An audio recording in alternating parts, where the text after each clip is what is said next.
Welcome to Spring Hills Podcast. Today we have our very first marriage episode. So we're going to talk about marriage today. We have some guests with us. Bret and Andrea Sackett have joined me in the green room. And if you're watching, you can recognize them. But for those of you that are listening, we're going to get to know them a little bit first. So first of all, introduce yourselves. You can say hi. Go ahead. All right, I'll start.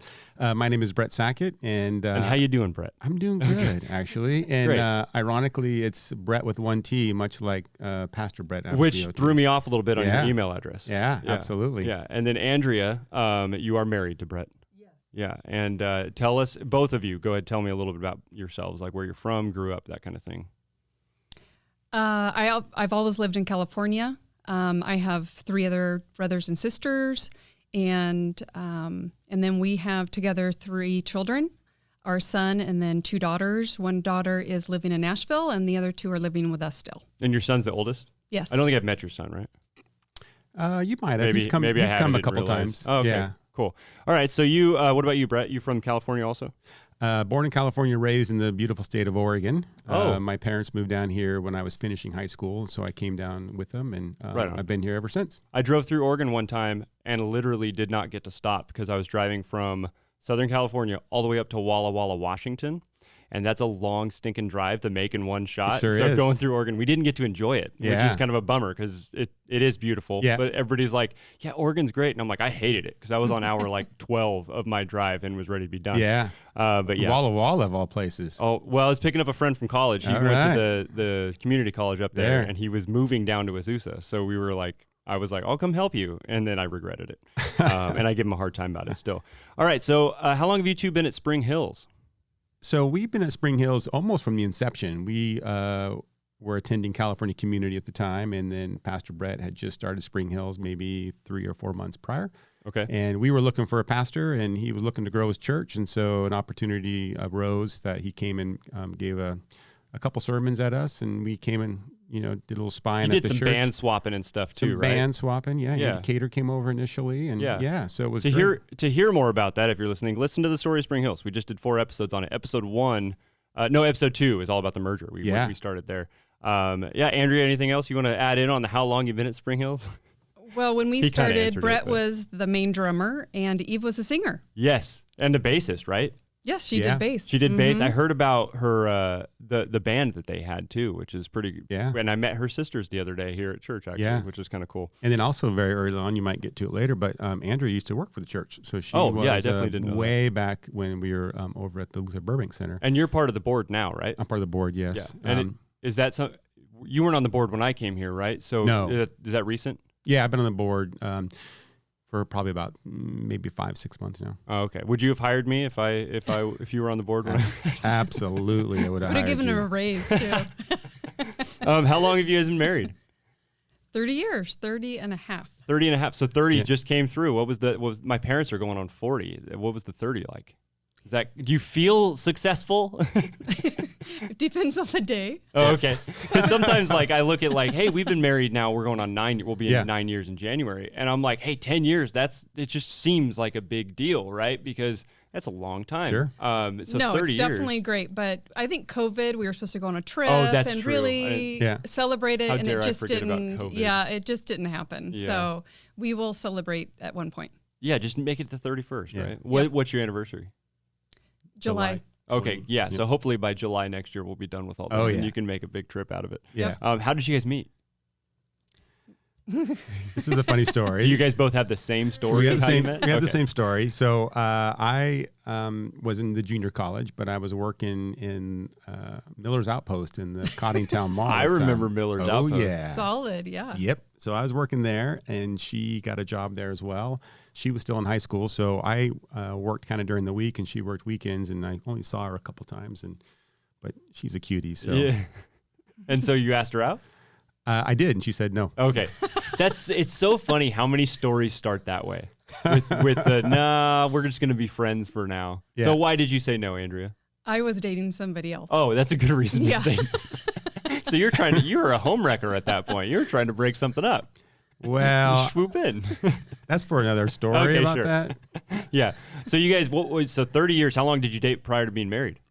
About 3 years. Okay, cool. You've been together like 33 years? Mm-hmm. That's amazing. Yeah. That's really cool. All right, so you did mention your kids. How old are they?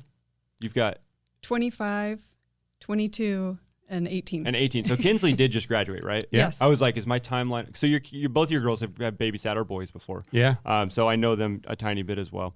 And it's been cool for the boys to have those babysitters because being new parents, trying to find the right babysitters and the people they really like. It's fun to see them latch on to the babysitters that they like. So that was really great to have them here, especially that first year we were here.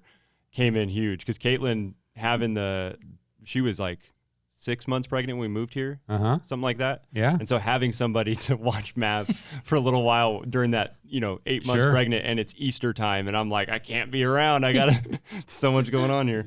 So they came in clutch for us. So thank you for that. Let's talk about marriage mentoring. That's something I don't know a ton about the marriage mentoring program here. So let's just in general, what's the marriage mentoring program?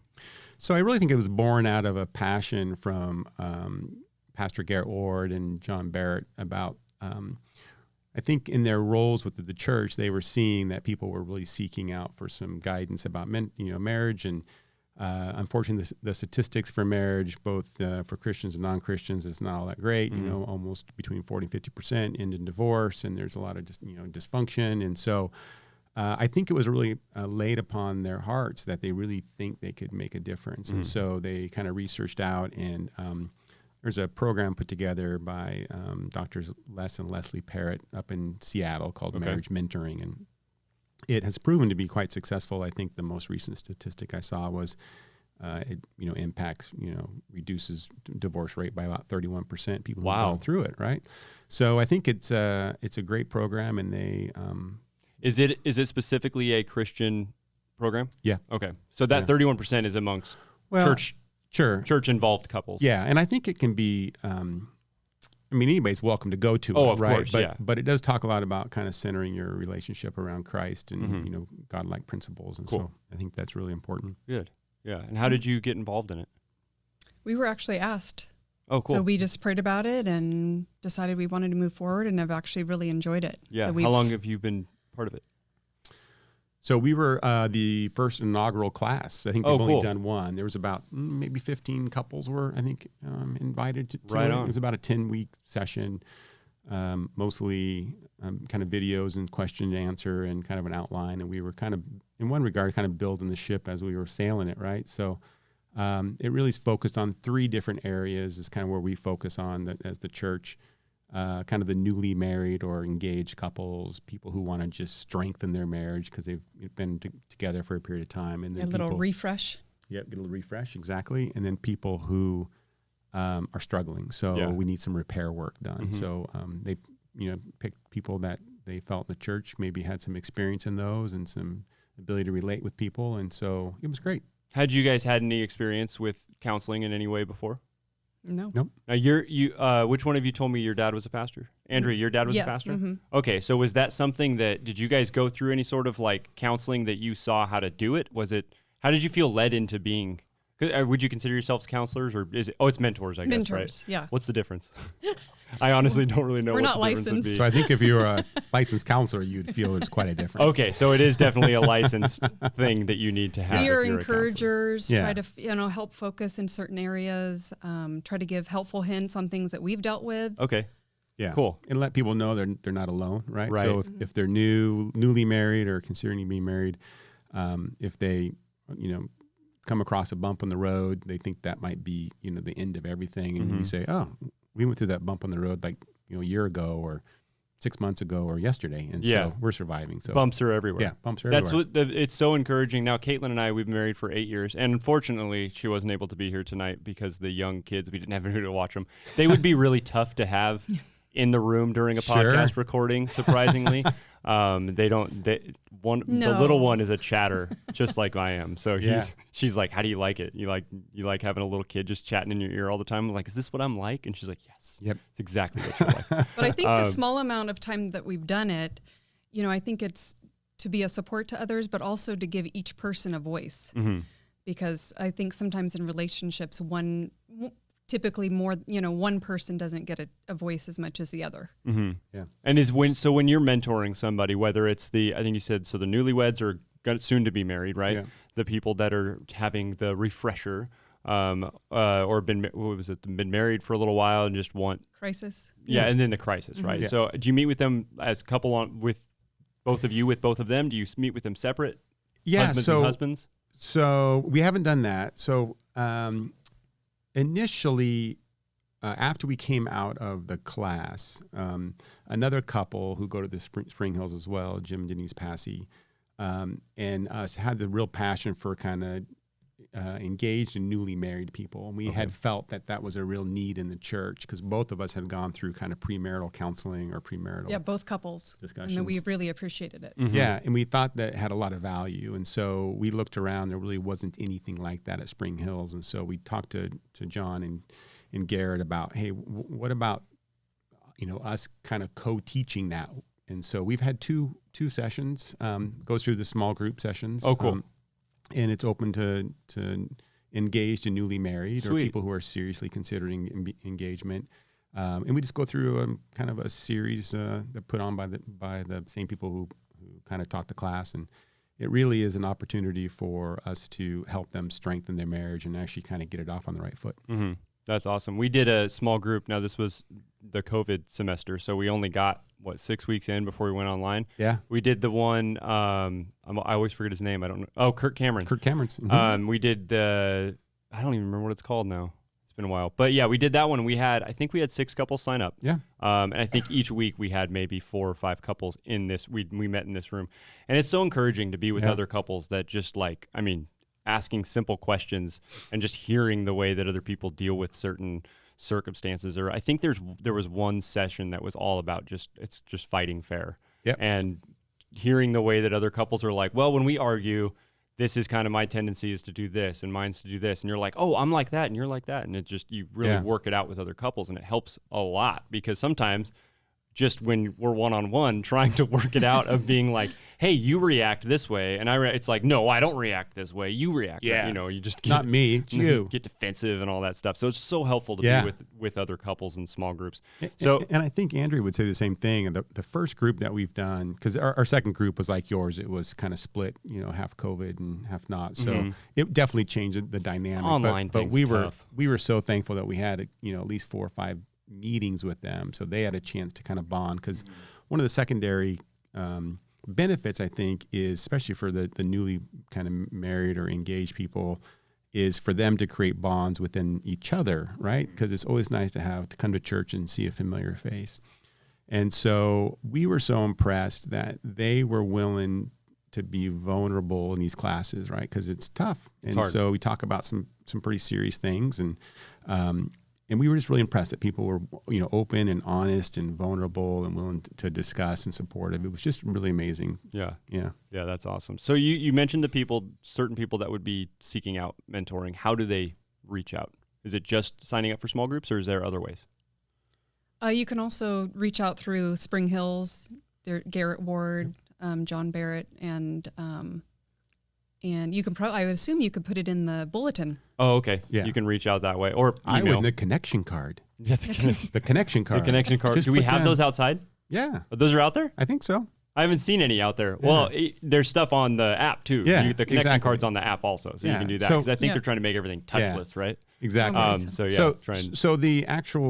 In addition to the class that we taught, that was a kind of unique kind of one-off within the marriage mentoring. A lot of times, couples will come to the church, church staff looking for some assistance. And so they'll get kind of vetted, and John and Garett will decide which one of the trained mentoring teams. Oh, similar to like Stephen Ministry, the way they do exactly. that. So which Okay. one of the teams? I think they meet with them individually. Yeah. The couple. Okay, cool. And then they do a little assessment, and then they'll contact one of the marriage mentoring teams and say, hey, do you have the bandwidth to take somebody on, and are you willing to do so? And here's a little bit about what we know about the people. And then you kind of go on more in a one-on-one, couple to couple. And so those usually last, it's up to each individual team, but usually between 4 and 8 sessions, that you just kind of get together and try to help them, whatever it might be. Right. Yeah. So What about a couple that might be feeling led to be mentors themselves? What would be the process there to contact somebody to find out if that's the area they should be serving in? Yeah, I would think same thing. Either through the connection card, calling the church, going on the app, and you said there was reaching out. The class that they did a class with you guys. Yeah, so and they haven't done another one yet. They haven't done one. They were going to schedule one. I think COVID hit. And so they didn't do that as well. But I think that's their goal. The goal. Their long-term goal is to have a number of these groups of people gone through the training and try to help as many people as possible. Yeah. Well, like you said, 31. What'd you say? No, not 30. 40 to 50% end in divorce, even with the Christian couples. Is that the stat? The same. Overall. Yeah, if you, George Barna, who's a Christian kind of statistician and researcher, his most recent data shows that it's almost 40%. And is that what's the percentage difference amongst Christians and then non-Christians? Is there one? Unfortunately, not. The spread's not as wide as we'd hope it. Yeah, that's a bummer, which shows exactly why this is a need, right? Exactly. Yeah. So throughout the discussion, feel free to jump in on these. So what we're going to do today is we're going to go through the keys to a godly marriage. I had each of you, I said 5 keys to a godly marriage. Surprise, surprise. I wrote more than 5.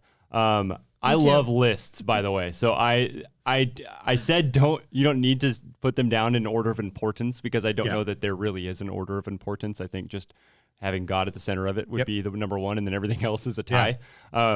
And you probably are going to see that with this, and we're probably going to have some overlap within it. But we'll go over these keys. But throughout the discussion, feel free to jump in wherever you want. I want it to be less of like me asking questions and just more of just chatting about it. So let's start here. Let's just go 5 keys to a godly marriage. Go ahead, Andrea. Let's start with you. What's one of yours? Faith. I have that too. Surprise. Yay. Brett, is that on your list? It's like Boggle, right? Is this on your list? So a version of it's on my list. Okay. It's faithfulness. Oh, actually, you know what? That's what mine is. Oh. Not faith, but faith in another way too. But why do you have faith on your list, Andrea? I think it's just important to share the same faith and to be able to talk about it and communicate about it. And I think that's just an additional bond. God's in the center and you work together, in his name. Yeah. Is there any kind of, I like stats too, so I'm asking more about stats. Is there any kind of stat of like couples that aren't equally yoked in the same faith that results in more divorce or unsuccessful marriages or anything? Is there anything like that? There probably is. I'm not familiar with the research. Yeah. I would. It's got to be. It's got to be insanely difficult. Yes. I mean, and it'd be like being married to. For me, it'd be like being married to a Dodger fan. It just wouldn't work. It wouldn't work at all. Not at all. I'm not sure. I don't know how we raise the kids. Or just someone who hates orange sports. Or blue. What? Well, Caitlin doesn't like sports, so I've led to learn to deal with that one, but that's okay. So yeah, faith, obviously sharing the same faith. And we're so impressed because, we've been at Spring Hills long enough that we know a lot of people who come here without their partner, and they are faithful people and just amazing. And we actually will, oftentimes on the way home, just, praise that they still feel led to come to here, and they're praying for their partner, and it's just how do you encourage somebody that is in a marriage like you? Let's say somebody's coming to church that's a believer, and their spouse isn't. How do you encourage that person, whether it's the husband or the wife? Well, I think just through words of affirmation, prayer, I think is huge. Supporting them as need be, and really just showing them that God is faithful and God loves everybody, and He wants them to be happy and successful. And I do hope that and pray that God will tug on the hearts of their spouse, because it's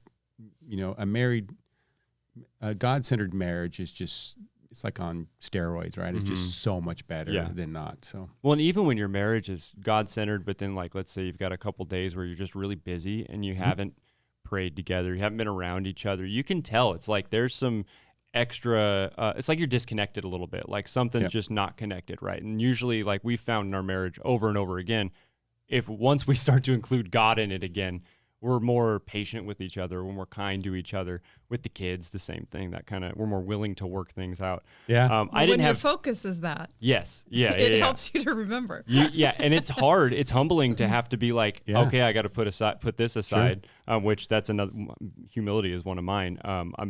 We'll probably get to that later. I wanted to say the way that I had faith written down. So I have faithfulness also, but I have it in bullet points with a few things underneath it. I have worship together, which underneath it I have pray together, go to church together, read the Bible together, and basically adding up to have your faith in line.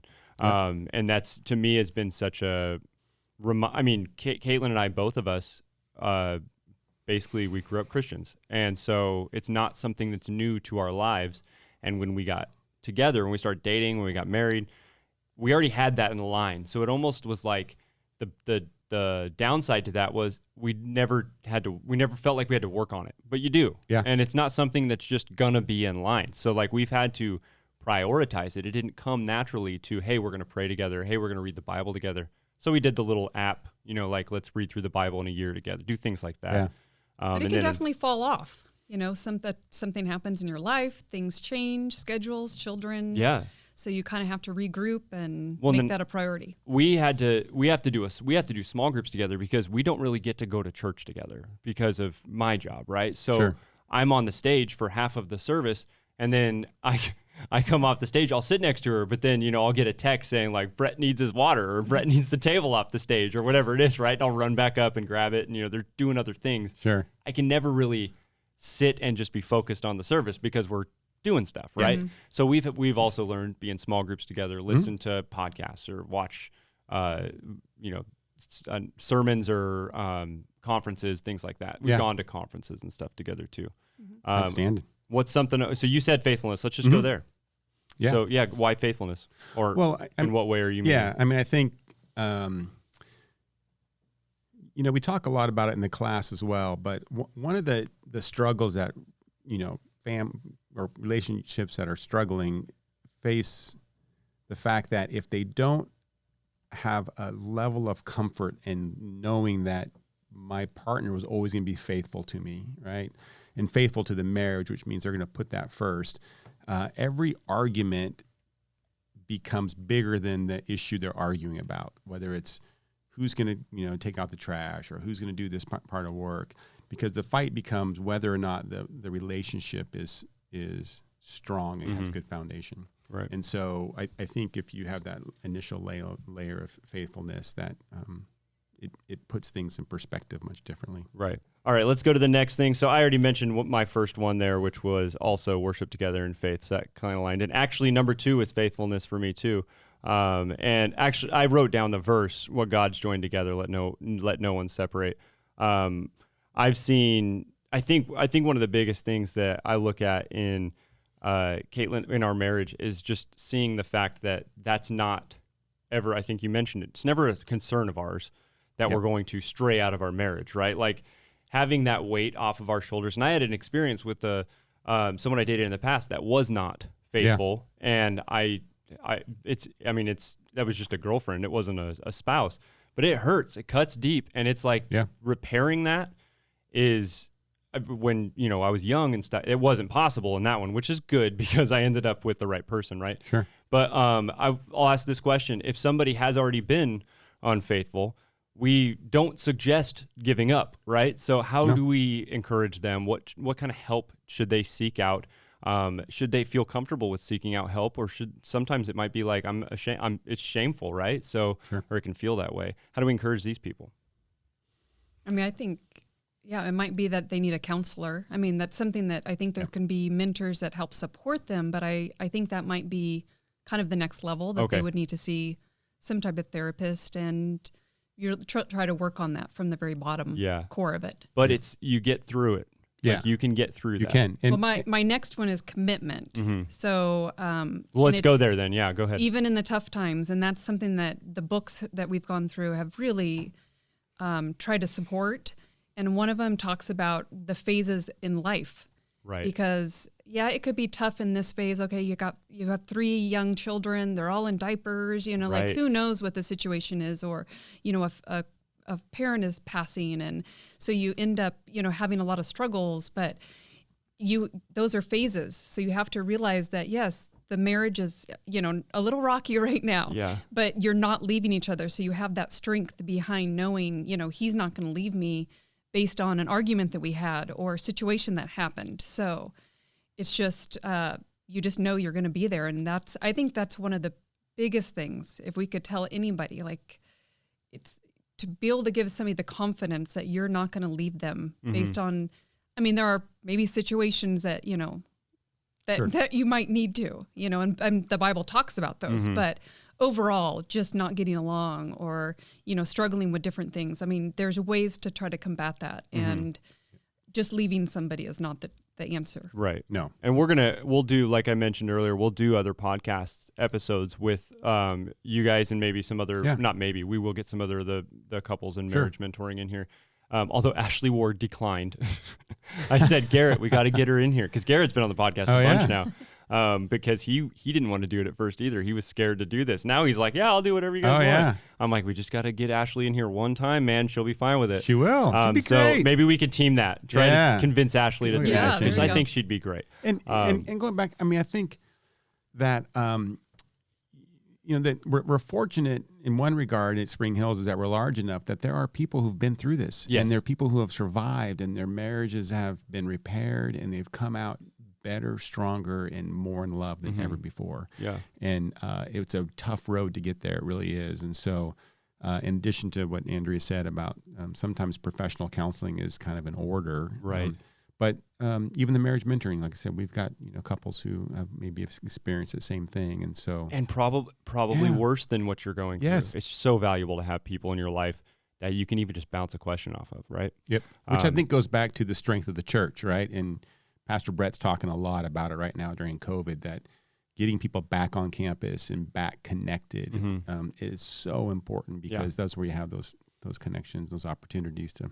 Yeah, and over a screen just isn't the same. And we were talking about our small groups earlier, and it was like when we had our marriage, young marrieds group doing that video thing, talking on the Zoom, you know, it cuts out, and then you've got a dog barking in the back, and then you've got, you know, we've got the kids at the house, so it's like one of us is paying attention, the other's chasing the kids around, and you know, it's just like being in here in this room was so much better to be able to just focus on what we were doing, and then of course it's so nice to have couples, you know, other couples as friends and stuff. Absolutely. Let's see. So your second one was commitment, Andrea. Brett, what about you? What's another one you've got? So my second one is honor and respect.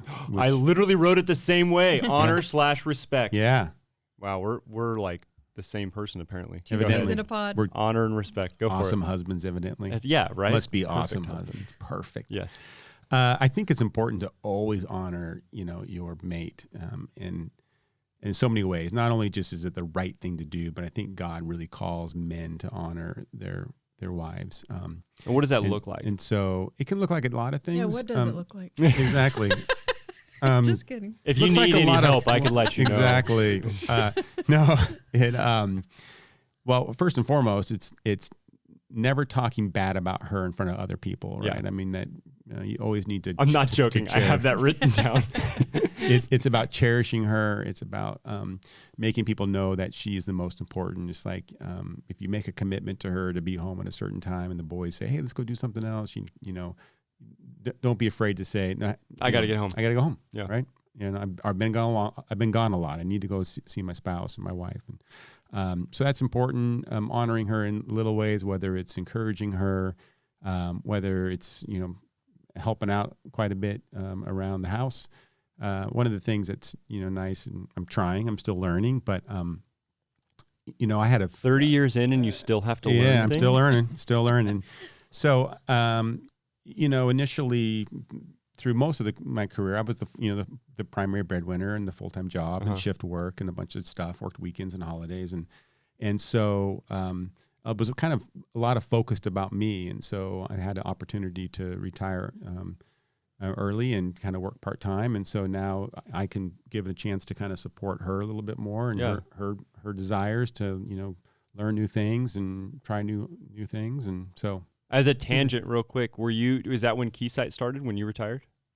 Just about. Okay, cool. That's Just awesome. about, yeah. And now you're working part-time with the... Yeah, so I work part-time for the it's a public safety consortium. Oh, okay. Not with Sonoma County Sheriff. I do that as well, but just more in kind of extra help capacity. I helped out during the fires. I help out with, you know, special projects. Yeah. And once in a while, I go back into the courthouse just to stand around as a bailiff for primarily just Look to tough? just to make sure my uniform still fits. Oh, actually. yeah, there you go. Yeah. Stay in shape enough. Exactly. to where Like, it's still holy buttons. cow, it's too tight. I got to get back on the diet this bike. week. Yeah. With honor and respect, the first thing I have written down is never talking bad about them. But one of the things that I have as a question is, what's the difference between talking bad about somebody and then seeking out help over maybe something your spouse has done to hurt you without talking bad about your spouse? Do you get what I'm saying? I do. Let's say your spouse was yeah. unfaithful. How do you go seek out help without talking Sure. bad about them? Well, I think the important difference there is that you're seeking out help from a kind of a confidential source, and so people Not to your 5 best friends. yeah, not to your buddies down, at the shop, so Right. to speak. Yeah, and yeah. so, and hopefully everybody has those trusted friends that you mentioned earlier, like your friend Darren, right? I have a friend named Darren who's one of my trusted friends, and so there are things that I know I could go to him with that would be, whether I'm struggling with something or her and I'm not getting along, and I know that it's not going to go beyond either his ears, or certainly he'd probably share it with his spouse because we're all friends, and I don't think spouses should necessarily hold secrets, but it wouldn't go outside of anywhere else. And so I Right. think that's the difference to me. Right. I think there was a time where it was like one of my friends, I kind of called him out on it. I don't want to take too much credit with it, but it was one of those situations where after we were all hanging out and he had said something about his wife, just like how he was mad at her for something she had done. After we were driving home, and I was actually giving him a ride home, and I was like, hey, you be careful with that, because you got to remember, like, we don't know your wife that well, and now we're all just thinking that this is what she is. And so we're on your team now. You now have made it in our eyes. We feel like we're supposed to be on your team, and there shouldn't be a team there. No. You guys are the team, right? Like, there shouldn't be you against her.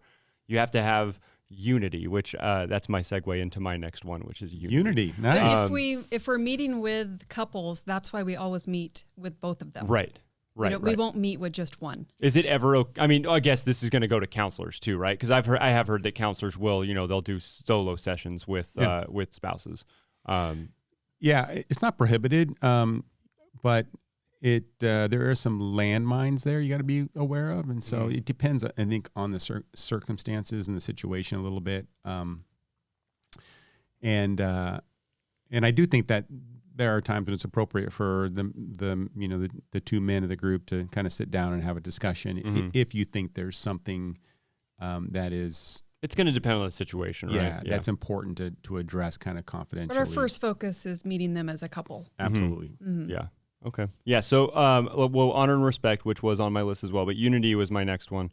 And that was where I was going with the team thing, because that was another thing that was so important, not just within me and our marriage, but with our families as well, to not have it be her family against my family, because that becomes a big issue a lot of times, especially for families that live close, who's getting the holidays. And that was one of the probably the biggest, not within our, like, we didn't argue about it much, but just like having to deal with my parents feeling hurt about something, and then her parents feeling, like we care about my family more. Because I planted a church with my parents, so like we were around.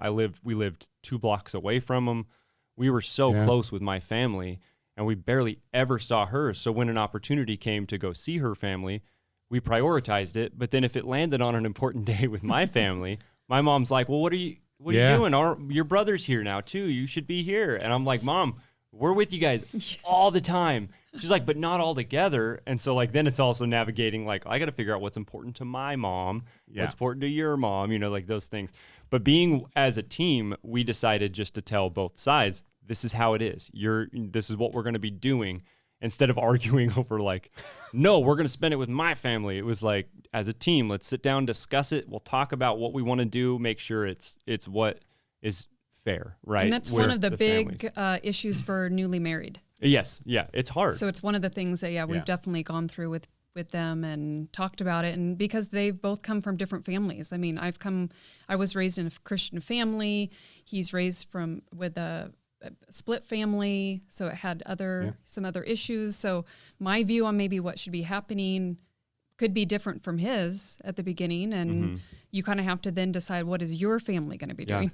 Yeah. We're both raised Christians in Christian homes, but my family, there wasn't any splits within my dad and his siblings, my mom and her siblings. Like everybody's together still, right? Yeah. Well, her dad passed away when she was young and her mom got remarried. And so like, it wasn't that it was a split family, but it was a divided family because of death, obviously. And then so there's a blended family now situation. Yeah. And so now we're also not just navigating her mom, we're also the step family of trying to make sure we're respecting and honoring that family. And, it just kind of, it's hard. Yeah, it's not hard. easy. And it's every year easy. it can be different. Right. So Yeah. things can change. And I think when I didn't have the word unity written down, but when you mentioned it, what kind of I thought about, probably for a different podcast, but is being united and raising your children, right? I mean, how important that is. Giants fans. Yep, right. Exactly. Orange, black. Yeah, orange and black. No Dodger blue. Sorry. No Dodger blue. It's a fake World Series. Don't worry about it. Sorry. My tangent. Exactly. You can't say that when Jim Passy comes on here. Or you Jim can. Bald. Yeah, you can. Jim Bald, I give him a hard time too. But Exactly. you know what? 8 years of torture for them. Fine. You can have the fake one. There you go. for it. Exactly. All right. So, Andrea, what's your next one? Forgiveness. Forgiveness. Oh, such a good one. And I said, Surprisingly, forgive as I don't Christ have forgave you. Because that's, I think, a good thing to remember. I think so many times you let things build up and you don't forgive, and it becomes, becomes debris in your life that just stacks up like the hoarder, in the house that you can't get through. Yeah. So it starts to Keeping make walls. score. Like, hey, remember when you did this? It's okay that I did this. Like that's dangerous to get to. So while you're there, let me tell you about something. No. You got to forgive him. Remember You're that. right. Now you're on podcast. You're in live. front of everybody. No, you're not live. Yeah, forgiveness. That's huge. What about you, Brett? What's another one for you? I think you may have already said this as well, but I have humility on mine. I was going to get to it. That's my next one on this as well. But humility. Go ahead. Yeah. Yeah, I feel like mine are all wrong. No, this is one of the reasons I wanted to do this because it was. I knew that some of the things. I don't know that humility would have been on Caitlin's list. No. But it was definitely on mine because I know that I struggle with when we're in an argument, humbling myself to be like, no, I was wrong. That's and exactly it's what- hard to do. I'm a competitive person, and I try not to be competitive in the arguments we get. I keep calling them fights. That just sounds bad, but arguments that we get into. I don't want to be competitive. Disagreements. Yeah. There you go. Disagreements. Heated disagreements. We disagree on a lot of things too. But yeah, being humble. Go ahead. Exactly. I also have patient. Yeah. Yeah, got to be patient. Are you naturally a patient person? Or either of you? Well, it's funny. I describe myself oftentimes as being somewhat, lack of better term, kind of bipolar, and I don't mean to use that word, but the person I was at work is not always the person I am at home, right? And so very patient, very encouraging at work, just for the jobs that I had. But at home, I can not necessarily be that way, and so I have to guard myself against that. It's like your tank is empty, your patience gas tank. And she's great at reminding me. Are you a very patient person? Oh, yeah. I think I'm pretty patient. I think there's different ways of patience, right? Like there's the patience of like time, patience with just being patient with somebody not understanding something, or I think there's times where Caitlin and I have noticed throughout our marriage where one of us is more patient than the others at different times. There's certain things I am not patient with at all. If we say we're going to be somewhere at 8:00, I will be there early. Like it's not that I hate to be late, and she's so just like 8:00. Yeah, we'll get there, and like no, we're gonna be late, and like it became a thing when we first got married. My family started to be like, this is kind of your guys' thing now. You guys are always like 20, 30 minutes late. I'm like, I hate that. Like no, we're gonna. So I started to have to say like, hey, we need to be there at 7:30 because that's something I'm not patient with. Now when it comes to like with the boys, like trying to teach them something, I can tend to be a little more patient. Now granted, Caitlin is with them all day and her patience wears thin by the time I get home. So she's obviously very patient with them throughout the whole day. And by the time I get home, she's kind of like, it's your turn to be patient. I'm done being patient. You take over. But patience is actually next on my list as well. Let's see. I'm on that. That was my 5. Where are you guys at? How many more do you have? I have one more. Okay. Andrea, do you have one more? Or is there 2 more? I wrote extra like you did. So. Oh, okay. Well, go ahead. Let's say a few of them. She's the overachiever. I have. Oh no, I've mentioned 6 now, because I already said unity. So my seventh one, I wrote 7. Yeah. What was some of your other ones? Trust, honesty, and just Christ-centered. Okay. I just said that spouses will fail, but God will not. So realizing that goes a long way. Yeah. Because we'll both fail each other. That's... And not just we once. already know that. Yeah. And as Bret said up on stage, we're a world of imperfect people, right? And so God loves all of us, and Christians stumble, Christians fall, Christians fail. And then same thing in your marriages and relationship with your spouse. And so that heavy dose of, forgiveness and passion and compassion and understanding is really going to go a long way. I've used the word, you said trust. I've used the term benefit of the doubt. There's certain things that I tend to trust people just right away. I'll trust you with something, right? Yeah. Until you show me I can't trust you. There's other things that it's like you've got to earn the trust, right? So sure. When I feel like I'm not being trusted with something that I've never shown that you can't trust me with, I get really frustrated with it. So I use the term benefit of the doubt, and Caitlin hates it. I'm like, give me the benefit of the doubt. She's like, stop using that term. Is there any reason I shouldn't use that term? That you guys I don't take offense to it. But. Okay, I wasn't sure. I'm like, maybe that's something I shouldn't say. I was really coming to marriage mentors here like, hey, should I stop saying the term benefit of the doubt? Is that a bad term? What's your last one, Bret?